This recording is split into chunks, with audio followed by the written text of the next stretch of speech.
Guys, did you know the appointed times have nothing to do with us? The 𝗦𝗲𝕗𝕚 that we've discussed in previous episodes, it's another form of timekeeping, bookkeeping, units of measurement for time that Yahushua uses ever since creation, ever since the beginning. It says in the beginning. That means in the beginning of time, when it all started to happen, when the cycle of sevens, the Shemitah cycles, the Jubilee years, all these cycles, because time in Yahushua's mind is very cylindrical, not in a straight line, it's cylindrical, so you need to understand that when we come together for feasts, it's not about what we do, because we've always thought, Yahushua's feast, Yahushua's feast, it's about us, it's about what we do, it's a feast. That's a misinterpretation. It's not a feast, it's an appointed time. An appointed time that something's going to happen. So it's about being in the right place at the right time.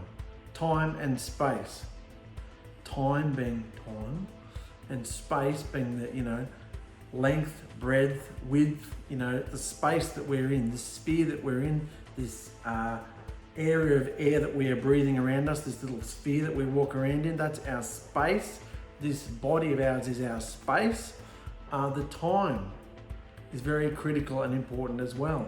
So it's not just what we thought. So let's go to 𝗦𝗲𝗍𝕚, this first page I started on a couple of months ago when we started this, because the word 𝗦𝗲𝗍 in the Hebrew language is made up of all different symbols. Some people like to call them pictographs, but that's not true. Like hieroglyphics, no, they are symbolic, they are symbols in themselves, and each symbol has a meaning, and when you put them together, a message can be brought out from it if we're in tune to Yahushua's voice. So look at your screen here, it says 𝗦𝗲𝗍𝒻, because that's what we're talking about today, the 𝗦𝗲𝗍, or appointed times.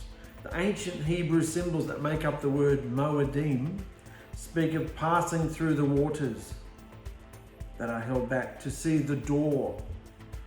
So one symbol stands for passing through, another symbol stands for water, and the water is held back by other two symbols. That one symbol stands for a door, another symbol stands for fire. So when you put it all together, the word 𝗦𝗲𝗍𝒻 speaks of passing through the waters to see the door of Yahushua's blood covenant house, forged in a fire of blood and water.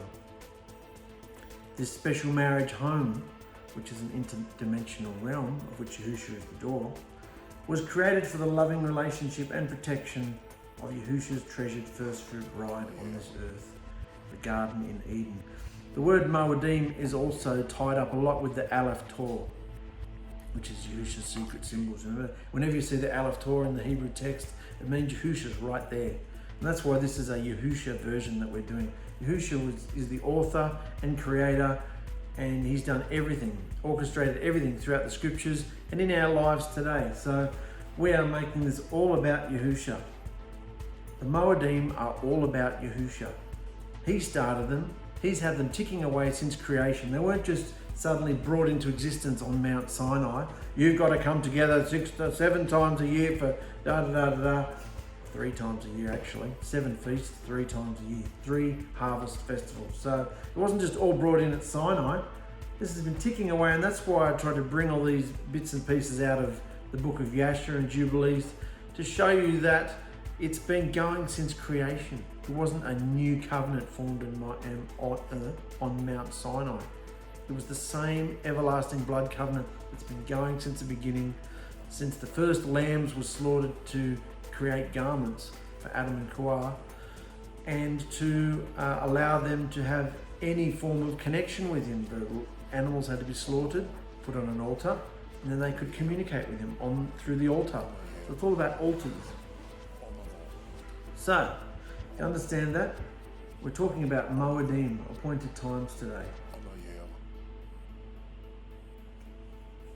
Just as Yisrael passed through the waters on their way to the promised land and were taught how to approach their Creator through the tabernacle, Yahushua's bridal people passed through the waters and appointed times as they prepare for the wedding feast and the restored covenant marriage home. That's what we're doing this all for, guys, to be a part of the restored covenant marriage home. Something that began in the Garden of Eden and hasn't happened since. The tree of life has not been discovered on the earth. They can't find it. It's gone. And we know that the tree of life was Yahushua. He is Yahushua himself. And those who partake of him, well, you've got to overcome first. You've got to overcome your flesh. Remember I talked about that a few episodes ago? The more flesh you overcome, the more partaking you receive of Yahushua. And the better chance you have of getting into the wedding feast and the restored covenant marriage home. So we're living in prophetic history, guys. We're seeing everything that they've gone through in the wilderness, the triumphs, the victories, and also their mammoth failure in grasping this and being a spotless, obedient bride, coming under the authority and teaching of her bridegroom, and she just played the whore. We haven't fully come to that yet. That's a few videos away when we get to the golden calf. But while all this amazing stuff is happening up the mountain with Musha, his people are down there playing the whore. So the whole concept of appointed times, though, was fascinating to me, because it's not a feast. It's not an occasion. It's not a party. It's not how we think it is. Oh, we've got to come together with people and do something. Like we're focusing on the event, rather than seeing that an appointed time is a time that something happens. Time and space.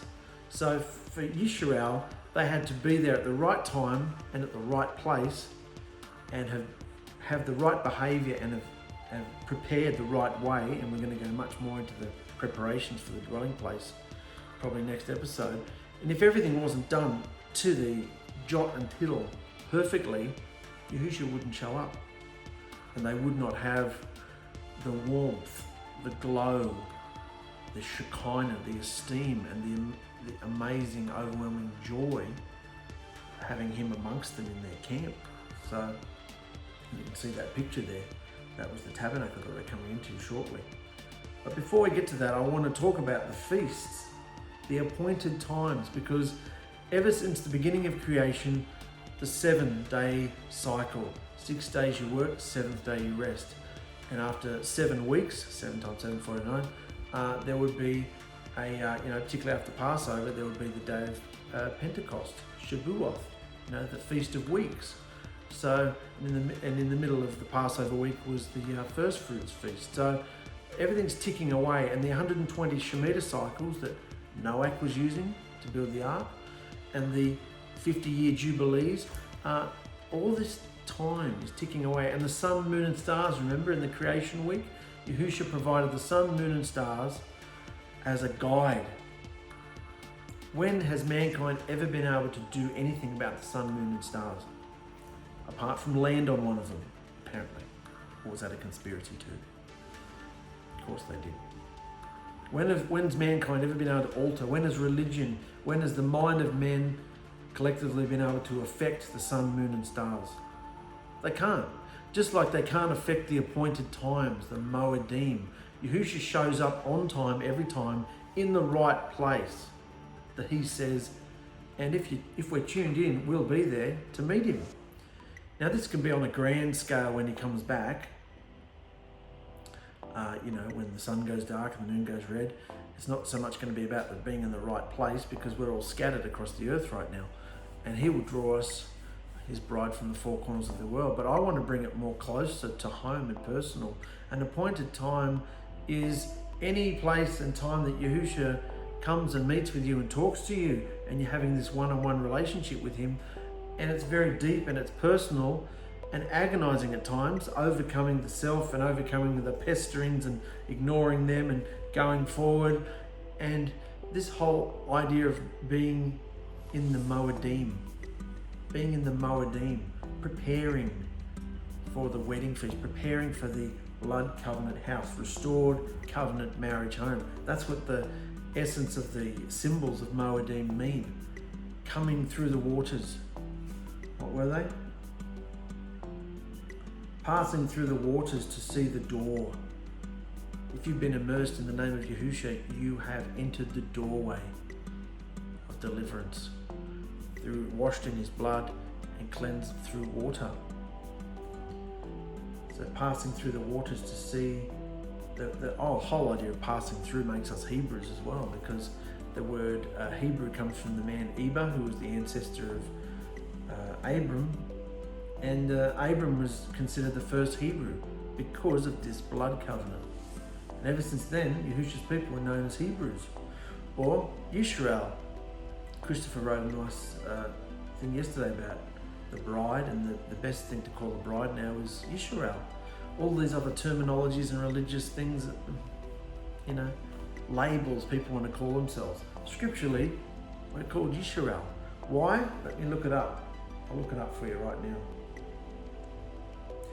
He says, I don't want to say any other name for the bride of Yahushua other than Yisrael anymore. Why? Because Yisrael means ruler with Elohim. Shah meaning prince, ruler, seen today in terms such as sheriff, sheriff. This is the bride, or the usher of Yahuwah, the one body in covenant with him, into which foreigners must engraft. Amazing. That's who we are, Yisrael. So let's not get confused, guys, and call ourselves any other weird, wacky, terminology. We are Yisrael. Always has been Yisrael, from the man who was Yaakov. And he wrestled with Yahushua, and he was called Yisrael. And the 12 tribes of Yisrael came from his body. So let's go on, because last episode we were talking about all the practical behaviors that Yahushua required from his new nation of people. So remember, it was very in-depth and detailed, how to deal with servants, how to deal with the land, how to deal with animals, how to deal with sexual things, how to deal with this and that and this and that, what to do with witches and all sorts of things. And then we came to the Yahushua's feasts. Back when I wrote them, and I've called it feasts because it is something we come together for, but understand that it's called Moedim. The original word is Moedim, an appointed time. Something's going to happen at this appointed time. And I can tell you now, a couple of months ago at the Feast of Trumpets and Atonement and Booths, us here in Cairns in Australia went through an amazing appointed time. Yahushua met with us big time. I mean, he talks to us all the time, but this was something that he was collaborating with all of us, and the whole idea of not having to do what we thought we had to do, worshipping the shadows. Satan's come in amongst us, lifting up all the shadows as liturgy and tradition. And we're worshipping tradition again. We thought we'd come out of it, and now we're still in it. So that was an amazing collaboration in what Yahushua was doing in the body in Australia. Appearing with Chris and Victoria and Trace and I back at the last 3 booths and that last 3 feasts. And that's just an example of, that to us was an appointed time. Yahushua met with us and did something phenomenal. So you've got a picture here of Yahushua's feast. There's 7 of them. Nowhere in Scripture are we told we have to put them onto or transpose them onto a menorah, just because there's 7. There are 7 lampstands in the book of Revelation, and they stand, there's 7 assemblies. But there's also 7 feasts as well. The number 7 is the number of perfection. So, in Yahushua's scheme of things. So, I rearranged them last year because I didn't like, where's the other picture? See this other picture here that we're used to using for many, many years? Because you've got Passover. Well, this whole time is Passover. Passover and unleavened bread are the same thing. And first fruits isn't even a feast day. It's not a high Shabbat. Just so that we can put Shavuot or Pentecost in the middle here. Trumpets is a high Shabbat. Atonement is a high Shabbat. And Tabernacles or Booths has 2 high Shabbats. So if we're going to put the high Shabbats or Moedim, appointed times, on the menorah correctly, this is what I believe it should look like here. Passover. Passover stands for the whole time. Passover has a first day and a last day. We are to abstain from yeast for that whole week. And yeast is a behavior. Whether you eat yeast or don't eat yeast. It's not the essence of the instruction anymore. Yeast is a behavior. Leaven is a behavior. A horrible, proud, puffed up behavior. Arrogant behavior. So there's the first feast here is Passover, and the second feast is Passover also. I put first fruits on there even though it's not a high Shabbat, because first fruits happens within the week of Passover.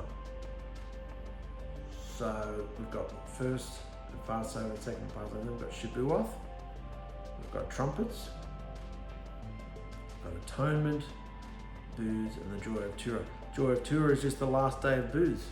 Nothing fancy or complicated. Joy of Torah. Booths has 2 feast days, high Shabbats, and Passover has 2 feast days, okay? So let's not get confused. Shabuoth is the wedding anniversary. In fact, this is where we're at in the story now, at the feast of Shabuoth, the appointed time, the Moedim of Shabuoth right now. Pentecost, at the mountain, receiving the 10 commandments, the wedding instructions. So let's go on, guys. We just had all these instructions. Now Musha's been given this. Each year you must celebrate 3 festivals for me. For me. You must celebrate these 3 festivals for me. Not for yourself, for me. First one is the festival of unleavened bread. And for 7 days the bread you eat must be made without yeast, just as I commanded you. Celebrate this festival annually at the appointed time in early spring. At the appointed time. The time I say to do it, you do it. You rest on the 7th day Shabbat, not any day you want, the day I say to do it, on the appointed time in early spring, in the month of Abib. For that is the anniversary of your departure from Egypt.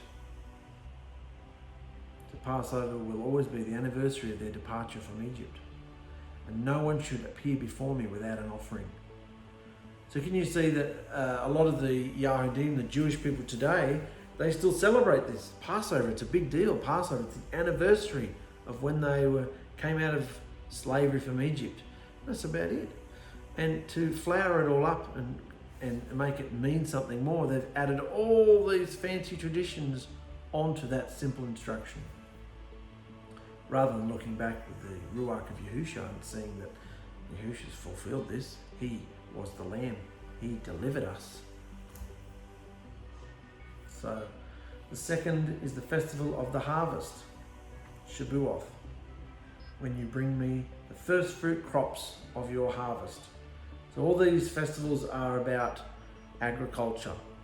He's using what they're into because they're farming people, sheep, goats, so, and cattle as well. So he's using these day-to-day principles and what they're doing in and out, day in, day out, as illustrations, as shadows, to teach them of the big picture, teach them of himself, because everything points to him. So are we supposed to dress up like shepherds and go and find some sheep and do all this nonsense that people do? No. Because the essence of this, we still come together, but the essence of it is different now, because we live in a completely different age in the 21st century. It's not about agriculture to us, not about what we eat or drink to us. It's about the blood covenant and what that means for us in our behaviour. The only way we can associate with the scripture that was written 4,000 or 5,000 years ago is a common behaviour. It can't be about food, it can't be about drink, it can't be about the sandals we wear, the headdress, the beards, dress wear, tzitzits. It can't be about anything cultural. Otherwise we are just a laughing stock and a mockery. We are literally making a mockery of Yahusha's covenant and what he sacrificed for us. We're making a mockery of it if we read it on the surface. The only way we can have anything to do with this and associate is if it's about behaviour. That's all I can see. The only way we can do these scriptures in obedience is to behave them. Because to do anything else about it would be ridiculous. To do all this stuff that they're doing would be ridiculous. But we can have the same behaviour that they had. So finally celebrate the festival of the ingathering at the end of the harvest season, when you have harvested all the crops from your fields. And that feast is trumpets, atonement and booths. But that's the festival of the ingathering, the latter feasts. At these 3 times each year, every man in Yisrael must appear before me, your Elohim Yahuwah. You must not offer the blood of my sacrificial offerings together with leavened bread, and don't leave the fat from the festival offerings out overnight till the next morning. As you harvest your crops, bring the very best of the first harvest to my house. When you are called to serve Yahushua, when you are called to offer something of your time, of yourself, of your gifts, of your talent, anything that Yahushua asks you to do, how are you to offer it? The very best, not just slap happy, quick and easy, the very best. Bring the very best of the first harvest to my house. And you must not cook a young goat in its mother's milk. Well, what's that supposed to mean? What's that got to do with anything? You must not cook a young goat in its mother's milk. So let's look in the turquoise here. Is Yahushua telling us that meat and milk cannot come into contact with each other? Something cosmic and supernatural will happen if you mix meat and milk together. That's evil. Is that what Yahushua is telling us? Or is the cultural context of this instruction to do with the pagan nations? The dreadfully cruel and inhumane practice of cooking a baby goat in its mother's milk was an idolatrous and voodoo, occultic Canaanite practice done to make the land more fertile and show complete contempt for the parent-child relationship. It was cruelty to animals. It was horrible, horrific practice, and that's why he just says, don't do what they do. Don't boil a young goat in its mother's milk. So guys, can you see that the 3 times we're called to come together and the 7 appointed times of Yahushua involved in those 3 harvest feasts, something amazing is going to happen. They're called redemptive feasts. Yahushua is redeeming us year after year by doing these the best we can. And it's not about whether we ate lamb or not, or whether we got the right grape juice, or whether we bought matzah, whether we built a sukkah, whether we blew a ram's horn. We've discussed that in other videos, but it's about our behavior in general in our whole life. Obviously, we're meant to overcome in our life all day, every day. But at those appointed times, you can be damn sure something's going to happen. Why? Because they're an appointed time. And Yahushua just doesn't have an appointed time for no reason. He didn't just set apart a 7th day for no reason. He set it apart so that something pretty amazing could happen. Rest. Of all the pressure and all the work that we have to do all day, every day, all week, on the 7th day, it's almost like an appointed time as well. It's a time that I've appointed. I've set it apart. I've made it special. And if you are in the right place, your home, at the right time, 7th day, you'll feel it. You'll feel amazing, and the anointing will be extra stronger on that day. Just like these appointed times in Moedim. It's about what he's doing in his bride. Because his bride is scattered all across the earth, but he knows who they are, and he's working one-on-one with us. And we're all called to do different part. The body has all different members that do all different things. None of us are greater than another, the scripture says. So none of us can be another. We're all coming under the head, which is Yahushua. So let's go to a promise of Yahushua's presence. That's what this was all about, remember? Getting his presence among them. So I'm sending a messenger before you to protect you and guard you on your journey and lead you safely to the place I have prepared for you. Pay close attention to him and obey his instructions. Do not rebel against him, for he is my representative, and he will not forgive your rebellion. But if you carefully obey him, following all my instructions, then I will be an enemy to your enemies, and I will distress those who distress you. So, if we're obedient, this is what happens to us, guys. Glean the behavior from it. What's he saying to us? Today, in the 21st century, if you follow his instructions, if you will hear his voice and be obedient, immediately, I will be an enemy to your enemies. I will distress those who distress you. Anyone who says anything about you, thinks anything about you, tries to touch you in their words, in their thoughts, physically, will get bashed. Do you face that about yourself? Have you matured your behaviour to a point where that's even relevant to you? Does you even care? Is that something you want to see happen? I do. I get little specks of it, but I want more, much more. But we've got to have the behaviour. We've got to cough up with the goodies for this to work. Because we get in our own way all the time. For my messenger will go before you and bring you into the land of the Amorites, Hittites, Perizzites, Canaanites, Cuis, and Yebuses, and I shall cut them off. You must not bow down. So he's optimistic. He's looking forward because they're going straight to the promised land. None of this wandering around in the wood. No, I brought you here to give you the marriage covenant. Then we're heading off to Canaan. It's not that far. So that was his plan. And he said to them already, right here up front, when you get to the land, I'll go ahead of you. I'll cut off all your enemies. You must not bow down to the deities and mighty ones of these nations, or serve them in any way, or imitate any of their evil practices and behaviours.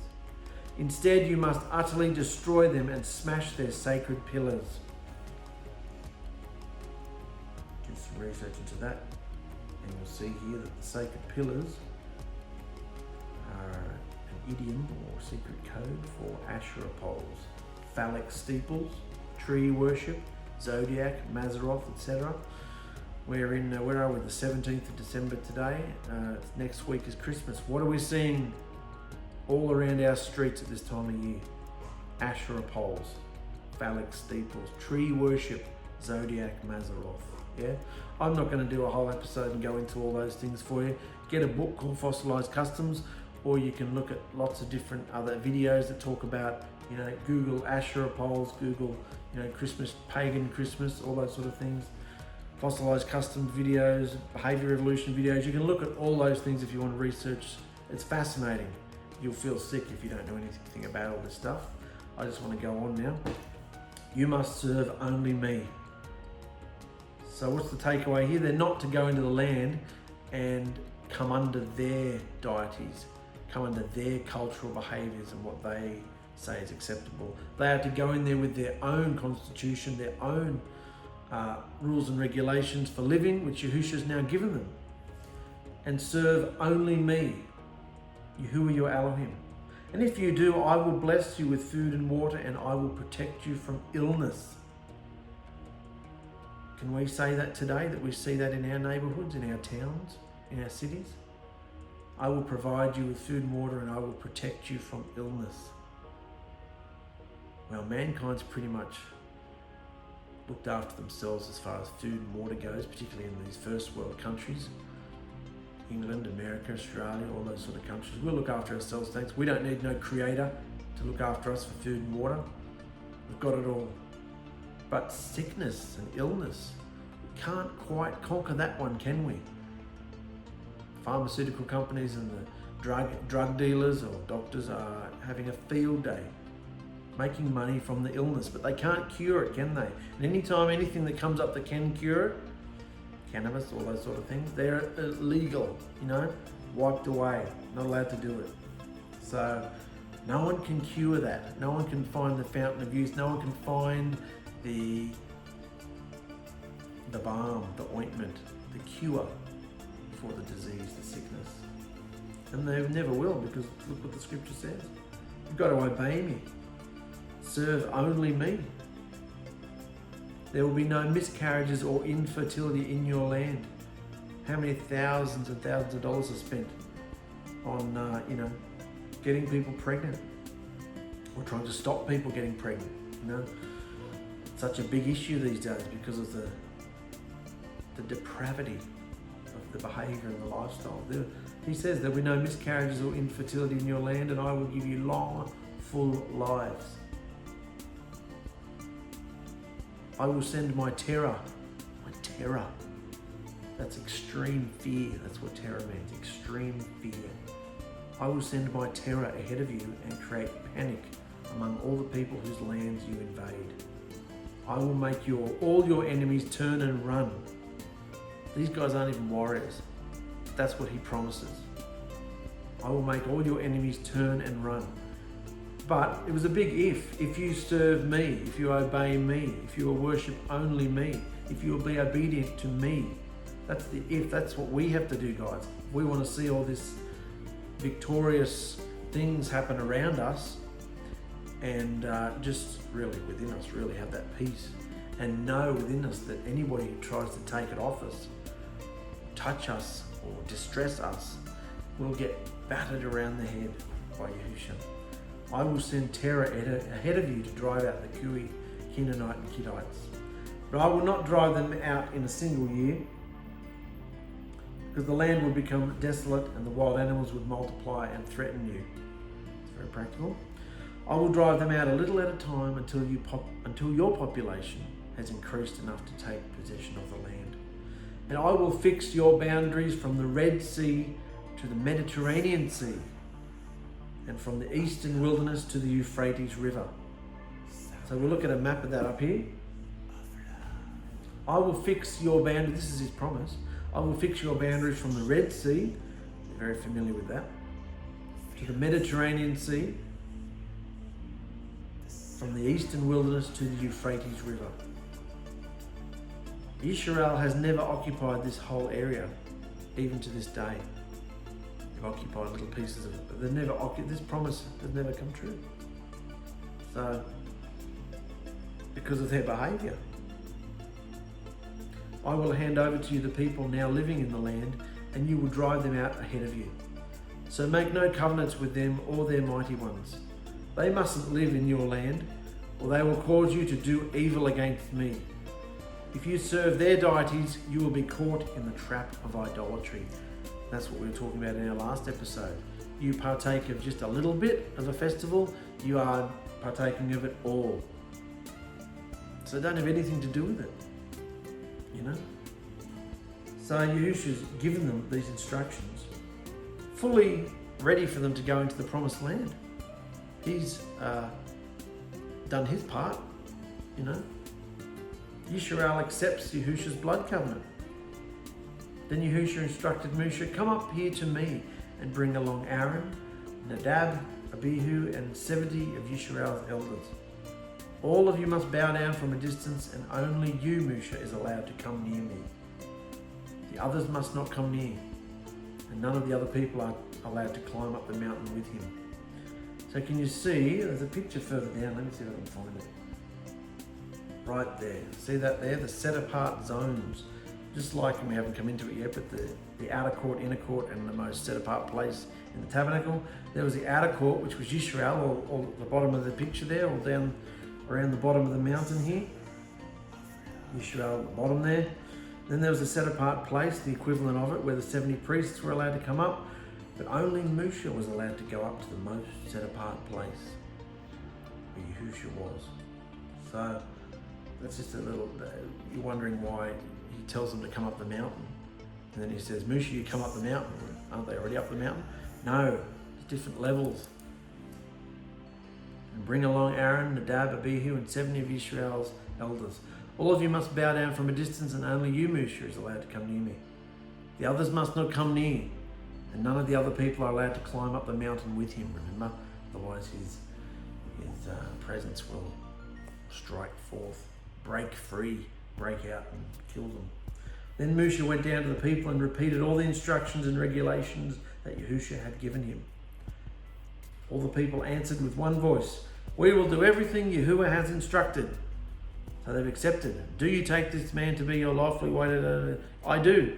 They've said it. So Yahushua said, will you do all this sort of thing? If you will do this, I will. If you, I will. Then you will, I will. Will you? And Yisrael has said with one voice, we will do everything Yahuwah has instructed. The marriage vows are going forth, backwards and forwards, through Moshe. Interesting thing here.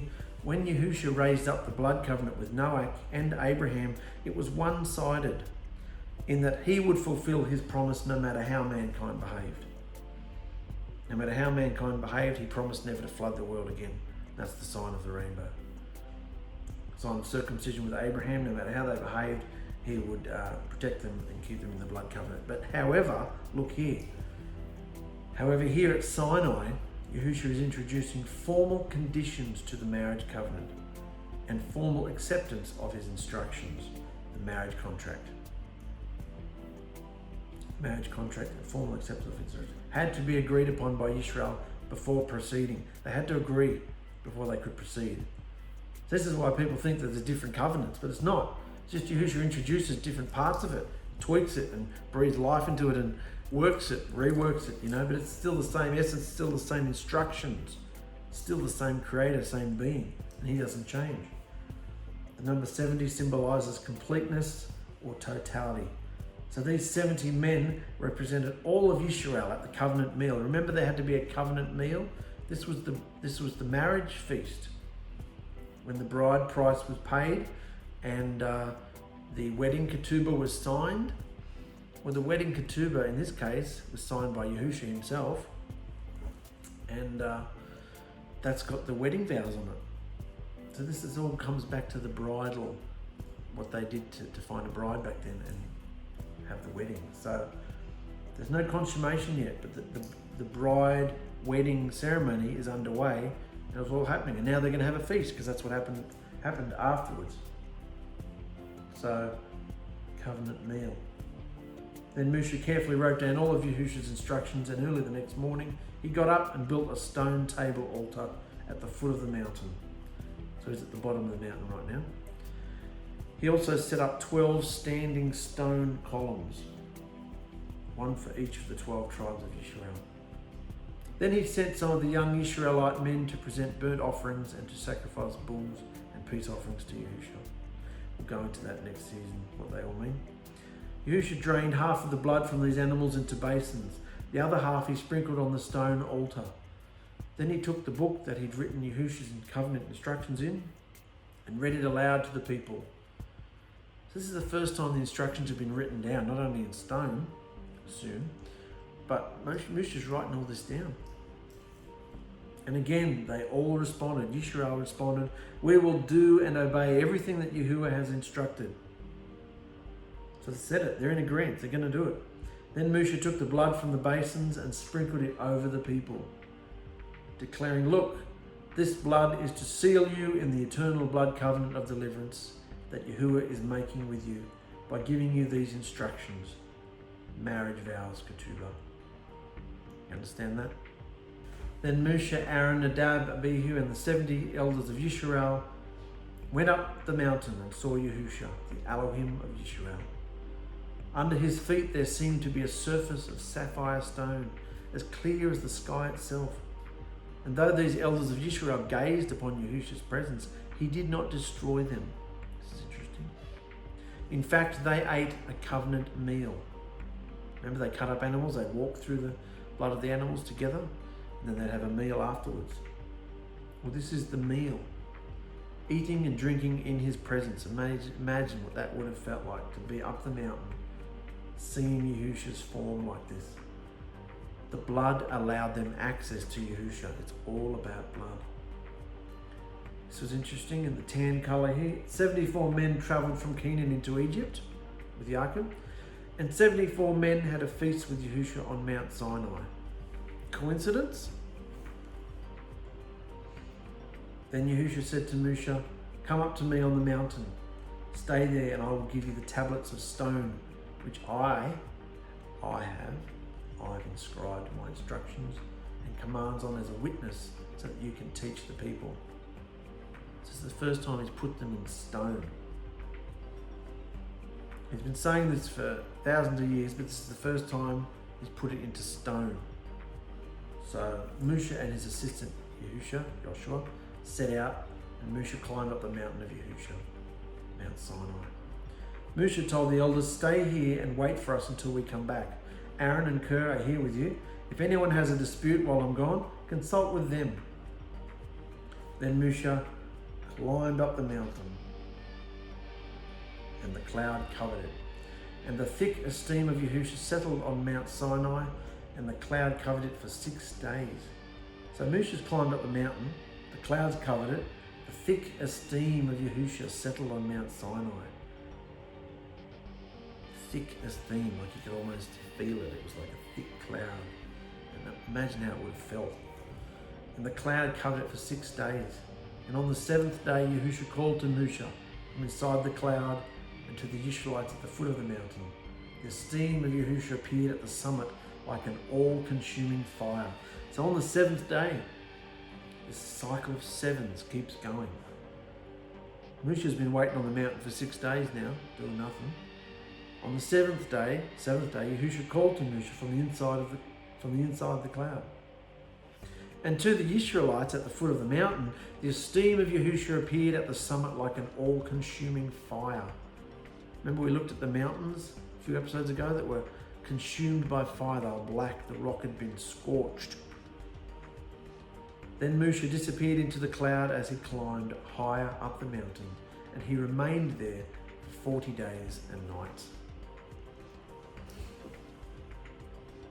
Then Moshe was separated from Israel. Moshe was separated from Israel for 6 days in preparation to enter the esteem of Yahushua. Then on the 7th day, 7 is the number of completion and perfection, Yahushua appeared. A lot of sevens, you can do lots of studies on the number 7, what that means. Lots of sevens in scripture. Phenomenal. So Moshe had to be prepared.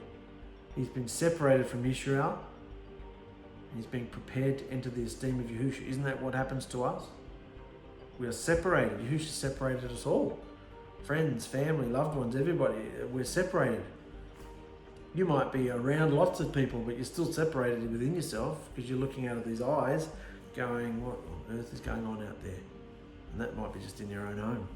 So Moshe was separated from Israel for 6 days in preparation to enter the esteem of Yahushua. He had to be prepared. We've got this fire here. To make a blood covenant legal and official in this era, because this was a cultural thing, so it had to be done culturally. However, the essence of the blood covenant is still true and alive today. But to make a blood covenant legal and official in this era, both parties entering it needed to walk through the blood of a cut up animal before having a meal together and building a stone altar or monument as a witness of the agreement just made. When Yahushua lifted up his blood covenant with Abram, he did it while he was still uncircumcised, and he put him to sleep first. And it was Yahushua himself who passed through the cut up animals, appearing as a flaming furnace and a smoking torch, mediating and consummating the covenant with Abram, promising him that his descendants would be slaves in Egypt and later delivered and brought back to their own land of covenant promises. Yahushua was now bringing his people home. Isn't that amazing? Yahushua was now bringing his people home and lifting up his blood covenant with Yisrael by getting them to cut up all the lambs in Egypt, smearing their blood, smearing their doors with the blood to mark and seal their homes. Then after the death and destruction of their enemies because of the shed blood, he delivered them, passing through the waters, which were cut in half, creating a channel between them as a burning fire and smoking cloud, cleansing and immersing them in preparation of the next step, the banquet and stone tablets, marriage, betrothal, celebration, where the blood covenant witness was etched into stone as an everlasting memorial. The blood from the sacrifice was then sprinkled onto the people as partakers of this marriage betrothal event, making it legal and official. Can you see how many threads we're tying together here? They walked through the cut up waters. They were cleansed through the waters, being prepared, washed themselves, no sexual intercourse, prepare yourselves. I'm coming down on the mountain. They had to prepare, you know. And then when it finally happened, Moshe cut up the animals and he sprinkled the people with it. The blood of sprinkling. And remember, because Yahushua's sacrifice in the other higher dimension is outside of time, his blood is being sprinkled on a daily basis for you and I to cover us legally before the Father. That doesn't mean that we don't have to do any work. That doesn't mean that we don't have to overcome. Well, if you just want to sneak in the back door of deliverance and fall asleep and, you know, be burnt up possibly, be those ones under the altar crying out, have to lose your life for your own deliverance, then go, don't do anything. I just believe in Yahushua and that's it, I'm going to do whatever I want. Well, you might get into that. You might. Who wants to hinge their eternal deliverance on a might? I don't know. You've got to fight, you've got to overcome. Experience what there is to experience. Why do this at all if you don't want to go there with Yahushua and have the experience? No matter how hard it is. It's harder out in the world without Yahushua. Go there, brothers and sisters. We want to go there. Overcome so we can meet him when he comes back. That was all for that bit there. So that was about the feasts and ushering in Yahushua's presence. Can you see how specific Yahushua is? They couldn't be ● They couldn't be, irresponsible with their behavior or with bringing in Yahushua's presence, because it's like I said episodes ago, it's like handling a nuclear weapon. If you don't go through the right channels and follow the right protocols, you're all dead. That's just a nuclear weapon. Yahushua's more powerful. His words, the vibration of his words, brought matter into existence. His voice can create things. We can't even fathom that. That's how powerful he is. Any man on this earth, since the scriptures were come into existence, any man that ever saw Yahushua, they just saw a drop of him, until he came in the flesh, of course, and his essence was contained within a man. He humbled himself and became a man. But then when he died and was sacrificed, his veil, his flesh was rent, and the sun went dark, remember? The veil in the tabernacle was rent, revealing the scam that was going on. There was no presence in there. The presence was within Yahushua. His tent, earthly vessel, his tent was rent, and his ruach, a short time after, was released into the world. A small portion of it within us. And we have to exercise that. So I'm not going to go too much into the feast. I've already harped on it in many episodes, and we did a whole lot of videos when I was standing out in the forest, telling you all that what Yahushua was saying to the behavior evolution about the feasts. The feasts are not a thing. The feasts are not something we do. The feasts are an appointed time. So we should be coming together aware that something is going to happen. It might be very well the time that he comes back, but even just a visitation, a conversation, a communication, a movement of Yahushua. Every time it was an appointed time in Scripture, something happened. Yahushua did something. And it's no different today. So it's not about what you're wearing or what you're eating, it's about your mindset. It's about preparing your behavior and coming together to a feast where two or more are gathered. How often do we get together with other believers? So if we come around other believers, like-minded, immersed believers, not just wacky freakos that are just going to make your life miserable and wreck the feast, how often do we get to come together with these people? So are we behaving likewise? Are we waiting for Yahushua to do something? Coming together in sincerity and in truth? Because that's how Yahushua does things, when we are sincere and truthful. If we're just lifting ourselves up with the leaven, pretending we are something that we're not, talking down to people and being horrible behavior, how can Yahushua move in that? We're being a burden on people. So, and I know that, I've done that plenty of times in my life. And you feel like death afterwards. Why be that? This is a moedim. That's what I'm trying to say here. It's been going since the beginning of creation, and you can't stop it. You rocking up in shoes instead of thongs, or sandals instead of this, or ℏ𝒨 or no ℏ𝒨, or blowing the shofar, all this stuff, rubbish that we go on about. It's nothing to do with the appointed time that is preparing us for the next one, the next one, and the next one. Preparing the bride for the wedding feast. That's what the appointed times are for. They're wedding rehearsals, dress rehearsals for our behavior, to work on our behavior. So it's all about behavior, guys. I'm going to keep harping on it. It's all about behavior. So they had to be very careful the way they behaved, particularly when Yahushua was among them. They'd be snuffed out. Look at the two, Ananias and Sapphira, or whatever it was, that lied to the apostles, the emissaries, that lied to them. They were struck dead. Very serious, guys. Oh, Yahushua doesn't do that today. Well, you don't know what Yahushua's doing. So it's really important, guys, to understand the Moedim, the appointed times. When you look back 5, 10, 15, however long it is since you've been part of Yisrael, immersed into Yisrael, look at how you first celebrated a feast. Look at your understanding, the naive, childish understanding you had when you began.